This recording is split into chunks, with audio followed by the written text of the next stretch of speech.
अस्सलाम वालेकुम, welcome back to my channel Yes Academy. तो यहाँ पे हम MCM 520 के MCQs को देखने वाले हैं। यहाँ पे हम लेसन 6 से स्टार्ट करेंगे और लास्ट लेसन तक इसको डिटेल से देखेंगे। सारे ही इंपॉर्टेंट MCQs को जो पास पेपर में आ चुके हैं, इस साल के लिए इंपॉर्टेंट समझे जा रहे हैं। उसके अलावा मैंने क्वेश्चन आंसर्स को भी आपके सारे कॉन्सेप्ट क्लियर कर दिए हैं, जो शॉर्ट के लिए और लॉन्ग के लिए इंपॉर्टेंट थे। सो आई होप कि आपने वो वीडियो भी देख ली होगी। लिंक डिस्क्रिप्शन में मौजूद है। प्लेलिस्ट पूरी बनी हुई है BU की, जिसमें different courses day by day update होते जा रहे हैं और ऑलरेडी काफी ज्यादा कोर्सेज में आ चुके हैं। आप वो भी देख सकते हैं अपने एग्जाम प्रिपरेशन के लिए। चलते हैं आज का लेक्चर स्टार्ट करते हैं। आई होप कि आपने चैनल को सब्सक्राइब कर लिया होगा ताकि आने वाली हर वीडियो आपको मिल जाए। लेसन 6 हमारे पास है यूज ऑफ मीडिया। सो यहाँ पे हम इसके MCQs को देखेंगे, लेसन वाइज देखेंगे ताकि आपके कॉन्सेप्ट भी क्लियर हो जाए। Resignation as a chairman of FCC in January, तो किसने की थी? माइकल पॉल ने की थी। अगर आपने हैंडआउट्स पढ़े होंगे, इसके आंसर्स आपको आते होंगे। What role did the Michael Paul play FCC? Michael Paul ने क्या रोल प्ले किया था? चेयरमैन थे, जिससे उन्होंने रिजाइन किया था। Which term the best describe the behavior of media conglomerate under the Michael Paul chairmanship? तो ये हमारे पास क्या था? Incentive। नेक्स्ट हमारे पास है Who has appointed the new FCC chairman by Bush after Paul? Paul के बाद बुश ने किसको अपॉइंट किया था? केविन मैर्टिन को किया था। Kevin Martin known as a self appointed what? किस लिए वो मशहूर थे? वो मशहूर थे डिसेंट सीजर की वजह से। ठीक है। Which side is expected to change due to the onrush of digital convergence and broadband access? तो ये हमारे पास क्या था? कम्युनिकेशन। आंसर जो है वो आपको समझा दिए गए हैं। सो आई होप कि आपने देख लिए होंगे इसके। FTTP stands for what? Fiber to the premises over IP telephony is an example of what kind of technology? Digital technology. Which entity are like to transform the platform on which we communicate? तो ये हमारे पास क्या है? Regional bells, cables companies and satellite and wireless technology. What is not a contemporary social issue discussed in lesson 6? तो नहीं हुआ था वो हमारे पास एग्रीकल्चर प्रैक्टिसेस जो है उसको डिस्कस नहीं किया गया। उसके अलावा digital conversion, fibre to the premises और मीडिया एक्सप्लॉयटेशन के बारे में डिस्कशन हुई है। What was the primary criticism on Michael Paul tenure as FCC chair? तो सबसे पहले उनको जो है वो फेस करनी पड़ी थी auction public airwaves to the highest corporate bidder. Kevin Martin policy primary favoured which following? किसको फेवर किया था उन्होंने? डीरेगुलाइजेशन एंड कंसोलिडेशन को। 7 आ गया contemporary social issues. Major contemporary social issue is highlighted in lesson 7. Majorly use हुआ है वो हमारे पास क्या है? Environmental pollution के बारे में। Contemporary social issue often involve which of the following? ये हमारे पास all of the above है। ठीक है। इसमें हमने ग्लोबल वार्मिंग को देखा था, मीडिया ओनरशिप के बारे में बात की गई थी, टेक्नोलॉजी और उसकी एडवांसमेंट के बारे में थी। What role do media conglomerate in contemporary social issues? तो ये हमारे पास active participant influencer. How are media exploitation and contemporary social issues connected? आपस में media exploitation and resolve the social issues के थ्रू कनेक्टेड है। Which technology is cited as a transforming communication platforms? तो ये हमारे पास अगेन FTTP के through है। What is the primary consequence of media? तो ये हमारे पास क्या है? कंसंट्रेशन ऑफ मीडिया ओनरशिप के बारे में। जब हमने कॉन्सेप्ट पढ़े थे तो हमने मीडिया ओनरशिप को डिटेल से देखा था। Rise of digital convergence primary impact which of the following? इसने हमारे पास कम्युनिकेशन मेथड्स को काफी ज्यादा है इम्पैक्टफुल किया है। What is the issue is not discussed? ये हमारे पास स्पेस के बारे में बात नहीं हुई, बाकी तीनों टॉपिक्स के बारे में बात की गई थी, जिसमें क्लाइमेटिक चेंज आ गया, पॉवर्टी एंड एवोल्यूशन आ गया, मीडिया ओनरशिप आ गया। Media conglomerations can lead to the which of the following? तो ये हमारे पास सस्पेंशन माइनॉरिटी वॉइसेस, जिसको हमने डिटेल से देखा था कि अवाम की मीडिया बनता कैसे है, अवाम की आवाज को दबाने की कैसे कोशिश की जाती है। What are the term describe the blending of various digital technologies? तो ये हमारे पास क्या है? डिजिटल कन्वर्जेंस के बारे में था। Aspect of the significant focus on contemporary social issues related to the media, ये हमारे पास मीडिया लिटरेसी के बारे में था, जिसको डिटेल से हमने देखा था, जिसकी डेफिनेशन भी देखी थी। Environmental issues is contemporary social issue are often highlighted by the of media. किस टाइप ऑफ मीडिया के बारे में था? ये हमारे पास ऑल ऑफ द अबव आएगा, बिकॉज मीडिया भी, डिजिटल मीडिया भी और ब्रॉडकास्ट मीडिया तीनों जो है वो डिटेल्स हमने देखे थे। नेक्स्ट आ गया लेसन 8 मीडिया इकोनॉमिक्स के बारे में। This is the key aspect of media economics. तो ये हमारे पास फाइनेंशियल मैनेजमेंट ना, हमारे पास इकोनॉमिक एस्पेक्ट आ गया मीडिया का। What is the primary revenue source of media companies? तो ये हमारे पास मोस्टली कंपनी जो है वो एडवर्टाइजमेंट से रही होती है। जो the term describe the merging of media, तो ये हमारे पास कंसोलिडेशन का वर्ड यूज किया हुआ होता है। What impact has digital technology led to the economics, तो ये हमारे पास क्या होता है, enhance the distribution method. This model focus on the balance of power between the media producers and consumers. ये हमारे पास क्या है, पॉलिटिकल इकोनॉमिक मॉडल में इसको शो कराया था। The media economic, what does the scaling refers to, scaling किस चीज को कहते हैं, एक्सपेंडिंग ऑडियंस रीच, ऑडियंस किस तरह से उसकी जो रीच है वो बढ़ती जा रही है, आप एक ही वक्त में कितने लोगों को टारगेट कर रहे हैं, बेसिकली उस चीज को कहा जाता है। Which economic concept involve offering the different products at the various price point, तो ये हमारे पास प्राइस डिस्क्रिमिनेशन आ गया। How does a vertical integration benefit the media companies, ये हमारे पास क्या है, by controlling production and distribution. What is the major challenge for traditional media in digital age, digital age में ट्रेडिशनल मीडिया का क्या चैलेंज कि वो डिक्लाइन हो रही है वहां से एडवर्टाइजमेंट रेवेन्यू, और मोस्टली अब कहाँ जा रहा है, सोशल मीडिया पे जा रहा है, यानी कि डिजिटल मीडिया को ज्यादा एडवर्टाइजमेंट मिल रही है जबकि ट्रेडिशनल मीडिया पे कम एडवर्टाइजमेंट हो रही है, जिसकी वजह से उनको फाइनेंशियली भी काफी चीजें फेस करनी पड़ रही हैं। Which strategy involve in getting unique content attract to the specific audience, ये हमारे पास स्पेसिफिक ऑडियंस को हमेशा नीश मार्केटिंग का वर्ड दिया जाता है। नीश उस चीज को कहते हैं जो बहुत ही थोड़ी तादाद में हो, कम तादाद में हो रिलेटिवली, उसको कहा जाता है। What is a dual product model in media economics, by selling content to the consumers and audience to the advertisers, which of the following is a trend in contemporary media economics, तो ये हमारे पास क्या आ गया, growth of user generated content. इसको हमने detail से questions के कॉन्सेप्ट में देखा था। मीडिया रेगुलेशन के बारे में है lesson 9। What is the primary purpose of media regulation, इसका पर्पस क्या है, to ensure the fair competition and protect the public interest. Which body typically oversee the media regulation in United State, तो ये हमारे पास FCC आ गया। Which principle aim to prevent the media monopoly, ये हमारे पास आ गया cross ownership rule. What does the term media concentration refers to, ये हमारे पास the ownership of multiple media outlets by single unit, single entity. इसको हमने डिटेल से क्वेश्चंस में देखा था कि अगर इस तरह से होगा तो फिर क्या इम्पैक्ट पड़ता है। Which regulation requires broadcaster to present the contrasting over view point on the controversial issues, तो ये हमारे पास आ गया fairness doctrine. What is the main focus of content regulation, ये हमारे पास आ गया monitoring the nature and impact of content. Which term describe the resistance of certain type of media content to promote the public moral, ये हमारे पास censorship के बारे में जब हमने पढ़ा था तो इसको डिटेल से देखा था, ये इदारा क्या काम करता है और किस लिए होता है। What does the children's television act focus on, ये हमारे पास होता है increasing the educational content in children programming, कोई भी चिल्ड्रन का अगर प्रोग्राम प्रोड्यूस किया जा रहा है, शो किया जा रहा है, उसमें कोई ना कोई एजुकेशनल का पहलू जरूर। What is the role of public broadcasting media in regulation, to promote the commercial free program. Which act led to the significant change in media ownership by regulation in the 1990, तो ये हमारे पास था telecommunication act 1996। What does the term net neutrality refers to, तो ये हमारे पास होता है equal treatment of all internet data, which will prevent the broadcasters from the showing incident during the certain hours, तो ये हमारे पास होता है सेफ हार्बर रूल। लेसन 10 हमारे पास है media cultural imperialism. What does the cultural imperialism in media refers to, तो ये हमारे पास क्या है, domination of local culture by foreign media content. Which country is often cited as a primary source of cultural imperialism, ये हमारे पास है US। How can cultural imperialism affect the local culture, by undermining the local tradition and values, ये हमने homogeneous वाला जो सवाल था उसमें देखा था।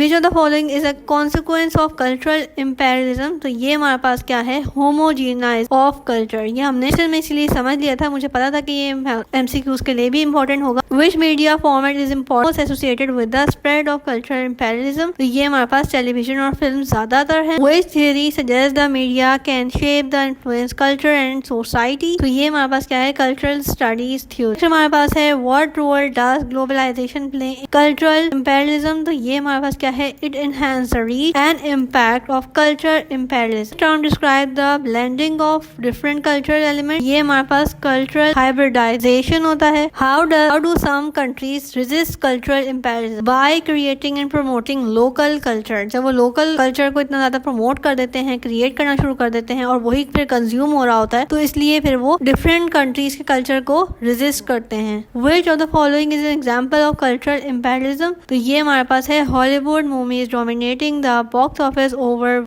the world. What is the primary concern of critics regarding cultural imperialism? तो उन्होंने क्या किया था? It led to loss of cultural identity. Which of the following organization often advocate for the protecting the local culture in media? तो ये हमारे पास UNESCO आ गया. Lesson 11 आ गया new media technologies. Which of the following is considered new media? तो new media हमारे पास इस वक्त relatively internet है. What is the key characteristic of new media? तो इसकी कैरेक्टरिस्टिक क्या है? इंटरैक्टिव है और पार्टिसिपेटरी है और रियल टाइम हमें जो है वो फीडबैक मिल रहा होता है. रियल टाइम मॉनिटरिंग है, रियल टाइम शेयरिंग है. विच term describe the integration of media platform into the one digital platform? तो ये हमारे पास क्या आ गया? Convergence. What is the primary impact of new media on traditional media? तो इसका आंसर क्या है? Enhance the interactivity and user engagement. Which of the technology allow the streaming for radio and video content online? तो ये हमारे पास दोनों एक साथ कहाँ हो रहे होते हैं? डिजिटल मीडिया पे. How has new media technology change the news consumption habit? तो ये हमारे पास क्या है? greater access to the real time update. Which of the following is a social media platform? तो social media platform क्या है हमारे पास? Facebook है. Which term describe the creation of content by the ordinary user rather than the professional journalist? तो उसको हम क्या कहते हैं? ऐसे content को user generated content कहते हैं. What is the impact of mobile device on the media consumption? It increase accessibility and convenience. Which media technology is used for virtual and augmented reality experience? तो ये हमारे पास दोनों VR और AR headset. What role do algorithm play in a media technologies? तो algorithm के बारे में तो आप सभी जानते होंगे, जिसमें हमारे पास क्या आ जाता है? ऑटोमेशन कंटेंट रिकमेंडेशन आ जाती है कि वो फिर आपको ऑटोमेटिक कंटेंट जो है वो रेकमेंड करना शुरू कर देता है, सजेस्ट करता है डिफरेंट चीजें आपके इंटरेस्ट के related mostly. Which of the following is a challenge posed by new media technology? तो ये हमारे पास आ गया misinformation and fake news. Lesson 12 है media ethics and professionalism. What is the primary focus of media ethics? इसका primary focus क्या है? Ensuring truthful and fair reporting. Which of the following principle emphasize the importance of minimize harm in media reporting? तो ये हमारे पास है ethical journalism, ताकि किसी को harm ना हो. What is the role of media ombudsman? ये हमारे पास क्या है? To handle the public complaints and ensure the accountability. Which ethical issue involve avoiding conflicts on interest in journalism? तो ये हमारे पास आ गया integrity. What is the primary challenge? Maintain the objectivity in media. तो ये क्या है हमारे पास? Personal bias और external pressure जो है वो आ जाता है. Which of the following is a code of ethics of journalism? Code of ethics हमारे पास क्या होते हैं? SPJ code of ethics. ठीक है. What does the transparency in media involves? तो ट्रांसपेरेंसी को देखने के लिए क्या होता है? Disclosing information about the news gathering process. Which term describe the media responsibility to serve the public goods? तो ये हमारे पास होता है पब्लिक ट्रस्ट को गेन करना पड़ता है. Which ethical concern involve the ensuring the privacy of individual in media coverage? तो ये हमारे पास क्या था? Privacy and confidentiality. इसको हमने डिटेल से देखा था कि कहाँ पे सोर्स रिवील करनी होती है, कहाँ नहीं करनी होती, क्या हमारी रिस्पॉन्सिबिलिटी का हिस्सा है. What is the impact of media professionalism on public trust? It enhance public trust. ये इसका इम्पैक्ट है. Which concept involve avoid sensationalism and respecting the dignity of subject? ये हमारे पास क्या आ जाता है? रिस्पॉन्सिबल रिपोर्टिंग हमारे पास चीज है. What is the ethical dilemma of media bias? Media bias का एथिकल डायलेमा क्या है? इसको हमने क्वेश्चंस में भी देखा था. आई होप कि आपको रिकॉल हो गया होगा. Ensure the impartial reporting and avoid favourite यानी कि बायसनेस. लेसन 13 आ गया public relation. What is the primary goal? ये भी हमने देखा था. Building and maintaining the positive image of organisation या कोई भी सर्विस वगैरह जो भी चल रही है उसके अकॉर्डिंग.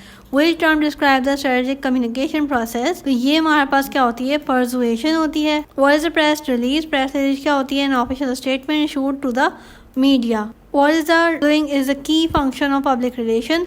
तो ये हमारे पास आ गया क्राइसिस मैनेजमेंट को डील करना. इसको हमने क्राइसिस मैनेजमेंट को डिटेल से क्वेश्चंस में देखा था ताकि हमारा कॉन्सेप्ट क्लियर हो जाए.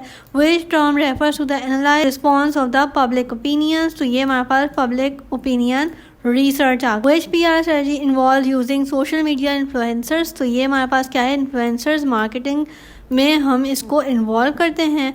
What is the role of spoke person and public relation? तो ये हमारे पास स्पोक पर्सन का क्या काम होता है? इसको भी हमने क्वेश्चंस को देखा था लास्ट लेक्चर में. To represent the organisation and communication with the media.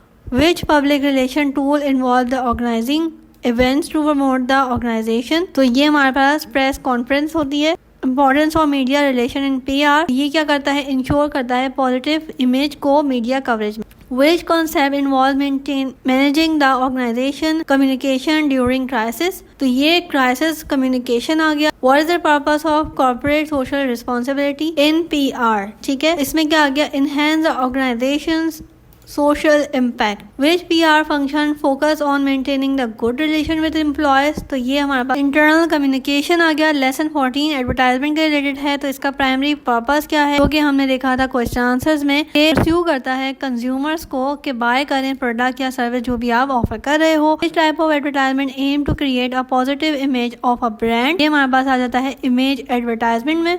Which of the following is a traditional advertisement medium? तो मोस्टली हमारे पास जो है वो टेलीविजन पे होती है, उसके अलावा अब जो है वो सोशल मीडिया पे भी काफी ज्यादा हो रही है, लेकिन अकॉर्डिंग टू द हैंडआउट्स हम यहाँ पे हैंडआउट से ही देख रहे हैं। Which term describe the advertisement that target the specific demographic? तो ये हमारे पास टारगेटेड एडवर्टाइजमेंट आ जाती है। उसमें हमने नीश मार्केटिंग को भी देखा था क्वेश्चंस में, कि आपको पता होगा। What is the role of advertisement agency?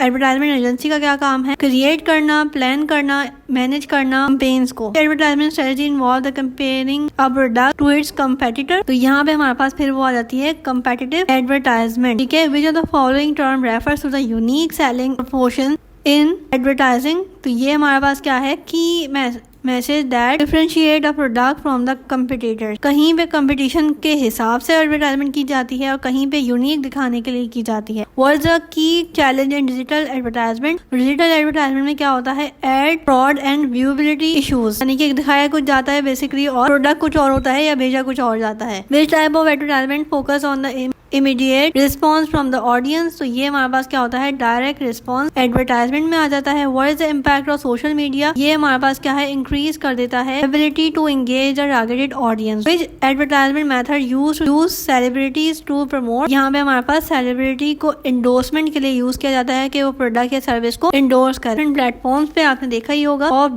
Brand loyalty in advertisement, तो ये क्या करता है? To the repeat purchase and long term success. ठीक है, जब कंज्यूमर कस्टमर जो है हमारे पास बार बार उस चीज को रिपीट कर रहा होता है, प्रोडक्ट को या सर्विस को बार बार अवेल कर रहा होता है, तो वो ब्रांड लॉयल्टी में काउंट होता है और फिर वो आपकी लॉन्ग टर्म सक्सेस हो जाती है। Lesson 15 media law and regulation. तो मीडिया लॉ और रेगुलेशन का पर्पस क्या होता है? बेसिकली वो control the regulate the media content. Amendment कब हुई थी? हमने देखी थी फर्स्ट अमेंडमेंट हुई थी कॉन्स्टिट्यूशन में यूएस के। टेबल की डेफिनेशन हमने देखी थी कि रिटन डेफिनेशन होती है। The following is a legal restriction on media. तो ये हमारे पास क्या है? Prior resistance. What is the term shield law refers to? I hope कि आपको सारी चीजें रिकॉल हो रही होंगी जो हमने लास्ट लेक्चर में समझी थी। शील्ड लॉ बेसिकली क्या होता है? हमारे पास की शॉर्ट डेफिनेशन आ गई। Law protecting journalist from the revealing their sources. Which organisation regulate the broadcasting in the US? तो ये हमारे पास थी FCC, जिसका हमने देखा था क्वेश्चंस में। The role of freedom of information act. तो ये हमारे पास क्या रोल था? To ensure the public access to the government record. Which of the following is a considered violation of media laws? ये हमारे पास क्या है? Publishing classified information. What does the term use fair use allow? Fair use में हमारे पास क्या होता है कि हम लिमिटेड एक्सेस दे देते हैं कॉपीराइटेड मटेरियल को, हमारी परमिशन विदाउट परमिशन भी कुछ चीजें जो है वो सर्टेन पर्पस के लिए यूज हो जाती हैं। Which type of law detail with protecting the right of creator of original work? ये हमारे पास इंटेलेक्चुअल प्रॉपर्टी लॉ होता है। What is the consequence of violating the media regulation? ये हमारे पास क्या है? Legal penalties and fine. Which term describe the government impose and restricted on the media content? तो ये हमारे पास क्या है? सेंसरशिप आ गई। तो आई होप कि ये एमसीक्यूज आपको हेल्पफुल रहे होंगे। इसके अलावा जितने भी कॉन्सेप्ट्स थे क्वेश्चंस के रिलेटेड मैंने आपको समझा दिए हैं। लिंक डिस्क्रिप्शन में मौजूद है। प्लेलिस्ट बनी हुई है व्यू की, उसे जाके देख सकते हो। चैनल को सब्सक्राइब करो ताकि आने वाली हर वीडियो आपको टाइम पे मिल जाए। को लाइक करो, शेयर करो, चैनल को सब्सक्राइब करो। टिल देन अल्लाह हाफिज।